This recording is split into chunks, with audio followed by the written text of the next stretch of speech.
Good morning. This is the editor's desk, and I'm here with Matt Keys from thedesk.net. Matt, how are you? Good this morning. How are you doing, Rick? I'm doing fine. And for the uneducated, we are showing this with only two screens. But if we were DirecTV or Xfinity or a bunch of other service providers, we could give you six screens or maybe more of us. And wouldn't that just be completely insane? All right, so now talking about that, DirecTV, oh no, Comcast made an announcement this morning about multi-screen, multi-view, multi what?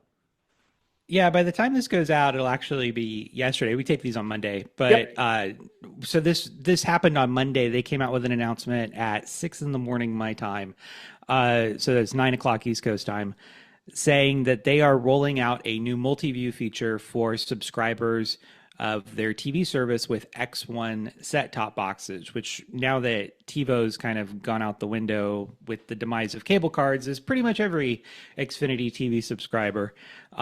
So if you have an X1 set-top box, which again is pretty much everybody that has Xfinity TV these days, you'll be able to watch just in time for the March Madness college basketball tournament up to 4 games from a single screen. And this is good news for Comcast and great news for customers of their Xfinity TV service. They're not the only ones that are doing this in the space. We had DirecTV, as Rick, you mentioned in our pre-show. They've been doing these mixed channels for a few years, and we've seen a couple of other companies come out with similar features. What was the background behind these mixed channels that Well, DirecTV's offered for a while? my experience with DirecTV, which I've had for a long time, was the first one they did was a sports mix, and I think they did that 10 years ago. I mean, Mhm. fact of the matter is they've always had a half decent box. Um, it's big and it's clunky, but the thing actually works, and they don't hate it, unlike every other provider in the world who just wants to get rid of their box. DirecTV wants to move to streaming and get rid of their box too, but their box is good. So be that as it may, they select ESPN and Fox Sports and a handful of others. They select the channels. There's no, you cannot select your own and build your own mixed channel there.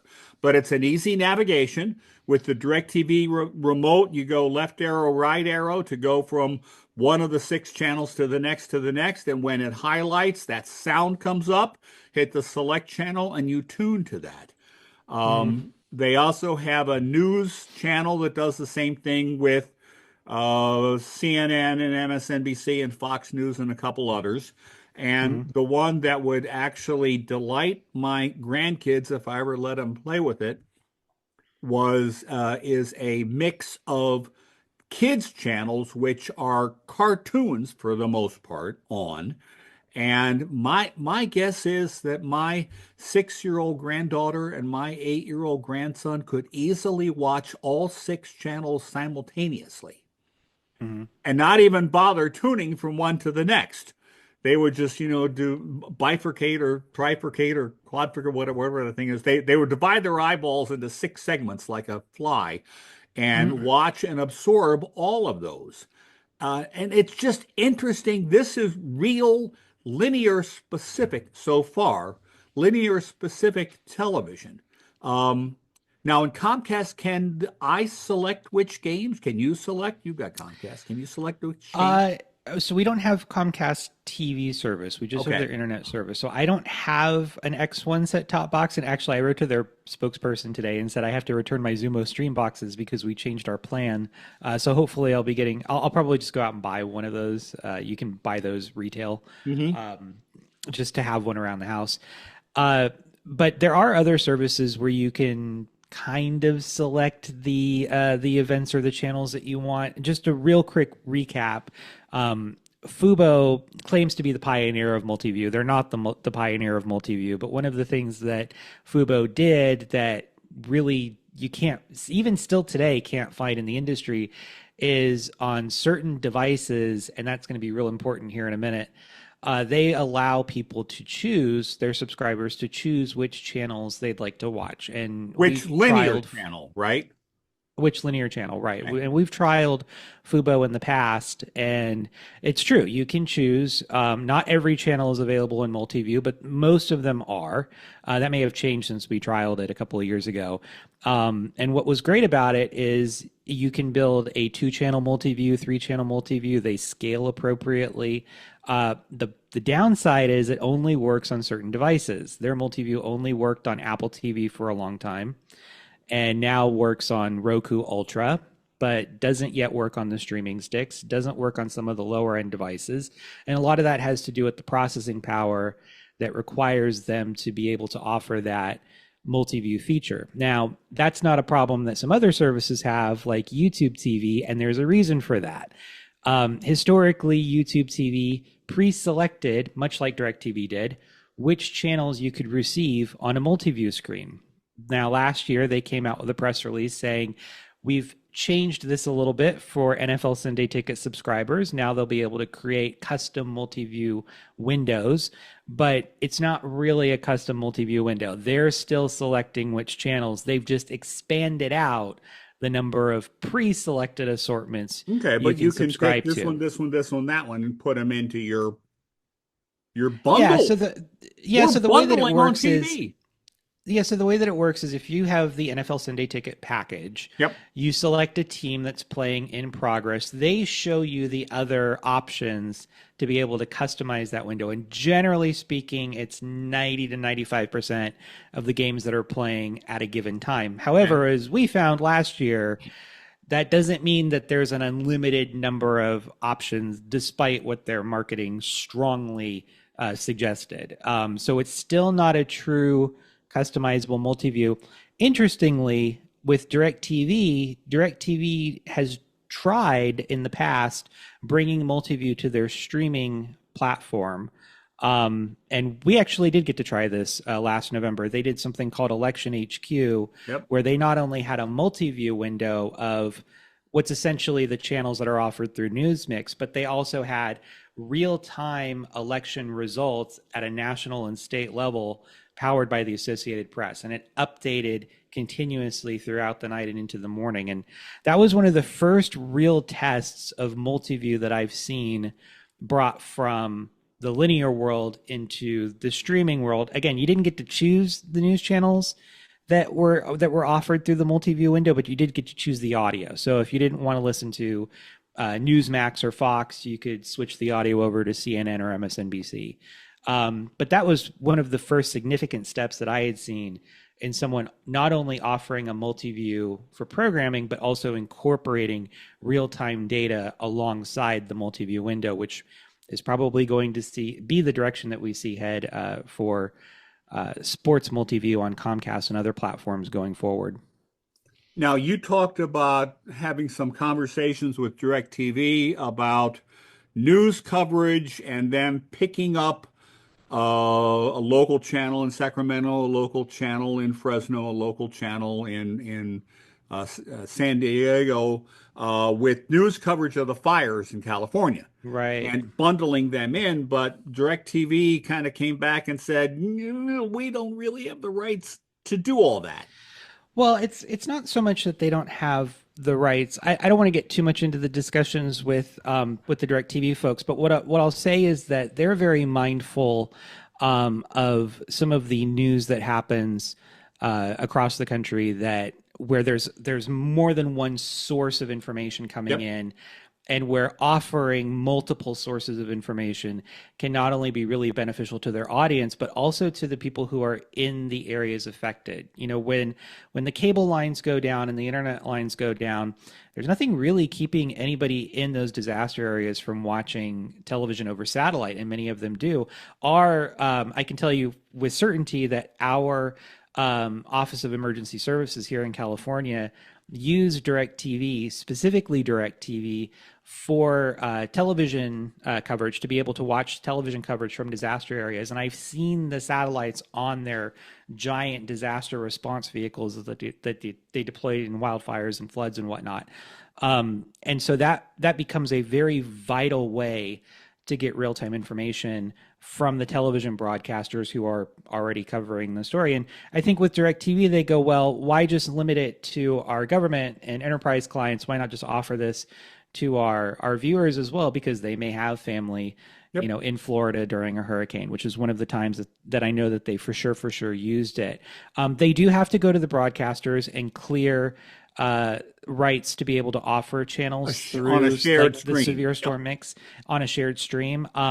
I don't know that they've ever encountered resistance to that. The broadcasters are pretty amenable to a limited use like that, and it's to the benefit of the broadcasters too, because they can also then promote as proof of performance that they offered their resources to DirecTV during a severe weather event or during a disaster. So they don't do this for every situation, but I do think that they're mindful of when these weather-related disasters or other types of breaking news stories happen, spinning up those channels. And once they get those clearances, they have the ability to launch those channels pretty quickly. So Comcast announcement, to circle back, they're specific to sports. Again, March Madness Tournament, the women's basketball tournament, those both happened this week. So this was a natural time to offer multi-view to X1 and to also kind of test it in real time to see what works and what doesn't, so that when baseball season starts or football season starts, they can. Once you've got the plumbing in place, it's not that hard to change what feeds you plug into it. That's right. Okay, now it's interesting, on a streaming service like Paramount Plus, I can actually select the local CBS News from Baltimore, from New York, from Chicago, from LA, but I haven't seen that I could do a multi-view of that. But frankly, it wouldn't be all that tough. You have to figure out where it's played back. Is it playback? For example, you're watching multi-view on YouTube, and is that going right into a Roku? Or does it go to your TV set? What's your platform that you're using? I mean, our setup is we have Sony TVs that have Google TV built in, so that's how right we into do the it. TV. So here's where it gets interesting. If you're fired up on multi-view on YouTube TV for the basketball championship, for March Madness, right? For example, that is chewing up processing power from that Sony set. Right. But somebody there, and it's not, I don't think, done in the cloud. Actually, it might be done in the cloud. Can I get a custom feed of 6 different channels from the cloud from YouTube? I probably can. YouTube might not need to chew up resources in a box. I think if anybody could probably do it, it would be YouTube. I do know, and I can't speak too much about this right now, but this will be coming out in the coming weeks. There are companies that are doing exactly what you suggested, utilizing resources in the cloud to create customizable multi-view options for users of particular pay TV services that use a particular device. And it is not one, there actually has been a little bit of coverage on this, but there's stuff that is that the press is sworn to secrecy on over the next few weeks leading up to NAB shows. So I don't want to say too much about which company is doing it or what device is doing it. It is not one of the 4 big devices that you would think of. So I can say for sure, at least the company that I'm thinking of, it's not Roku, it's not Amazon, it's not Google, and it's not Apple. It is another company that is working specifically with pay TV partners to be able to do this. And that was something that in a press presentation they made about a year ago, they really played up. They said we have the ability in our cloud architecture to be able to offer customizable multi-view, and the resources that it utilizes is really not as much as people think it is, but they're coming at this from the perspective of a software and technology company, a software and a hardware company.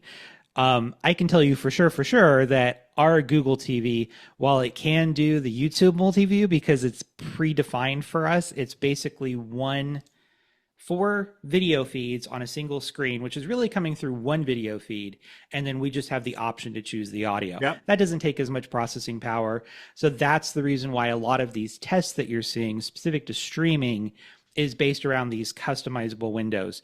To what I think was your earlier question about Paramount, I don't know how in demand local CBS multi-view feeds would be. I think if there was something major going on that was like a breaking news story. Yeah, I know. I'm across just saying, again, once you have the plumbing in place, you look at a natural combination, Sure. that a thematic combination, right? That would make some sense. Here's an interesting thing. We got to pay attention to time because we're a little short today.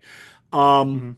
If a streamer like YouTube is pushing 4 screens, 6 screens from the cloud, then the question is, are they using 6 times as much bandwidth to transmit 6 high def channels of information? Or are they by definition not high def, not 4K, right?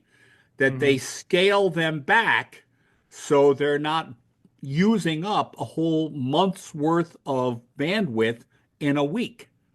Well, And the for that's a question for YouTube, an engineer somewhere. yeah, for YouTube, I can tell you for sure they're not sending out 4 different video feeds through a single. It's not 4 different video feeds where Okay. you've got 4 different streams going at one time. It's a single stream with a single video feed, and they've basically taken 4 different channels and Right. incorporated them into one video, and they're laid out in a mosaic. And then there's a border that tells you what audio feed you're listening to. There are 4 separate audio feeds, but it's one video feed. Yep. And they've basically constructed kind of like what we do, right? So I'm on the left in the video and you're on the right, but it's not 2 separate videos that are being sent to our Right. viewers. I've gone in and edited our Zoom screen into 2 different sections, but it's one video feed. YouTube TV is essentially doing the same thing. Fubo, though, is not. Fubo is sending out 4 different video feeds. That's why it's customizable, and that's why it requires more processing power. And limited devices That's right. on the client side of all this. That's Well, right. fact of the matter is, this is a cool consumer benefit for linear television and probably easier to pull off. But in all honesty, once the plumbing is in place, there's no reason why I couldn't fire up simultaneously White Lotus on Max, Yellow Jackets on Paramount with Showtime, and something else, and put on my 4-way eyeballs and watch 4 different shows at the same time. There's actually no reason not to do that. That's right. And you know who the multi-view feature is going to be really great for? And I've never seen anyone talk about this, and maybe we can talk about this on a future one because we've got a wrap, is people in the business community. There are several business-oriented channels. There's Bloomberg, CNBC, and Fox Business. But then when you factor in the fast channels, there's also Cheddar, there's a Schwab Network has one, there's Yahoo Finance, and the ability to have multiple live finance channels in a single window. Yeah. Boy, is that going to make someone feel like they have an advantage, whether they're a retailer or an institutional trader, if they have the ability to get real-time financial information.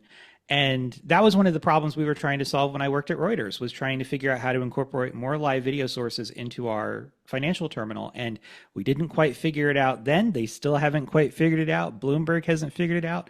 It might be the cable and the streaming services that figure that out before anybody else do. But there is a huge opportunity to target people in the finance world with multi-view that collates the traditional and the streaming finance channels into a single platform. And I would love to see somebody come out with that. And I think the one that does, they'll be able to charge a pretty penny for it. All right, so I'm gonna close this off with one comment. If in point of fact, DirecTV was the first one to do this, Mm-hmm. and I believe they were with their sports feed. I might be wrong, but I believe they were with their sports feed. I would think that somewhere in a closed little room, there are some lawyers going through, do we have a patent on this? How much are those other guys violating our patent? Is there technology versus the consumer experience? DirecTV was never shy about patenting their stuff. God knows they got sued enough on the program guide side of all this. I think we might see some interesting action moving forwards. If everybody starts doing this, somebody's going to start busting up somebody else's patent. Yeah, we'll see. Yeah, It depends we'll on see. who owns the patent and how aggressively litigious they are. But I agree with you. It's going to be interesting to see. And if there isn't a patent already, you can for sure bet there will be pretty quickly. Yep.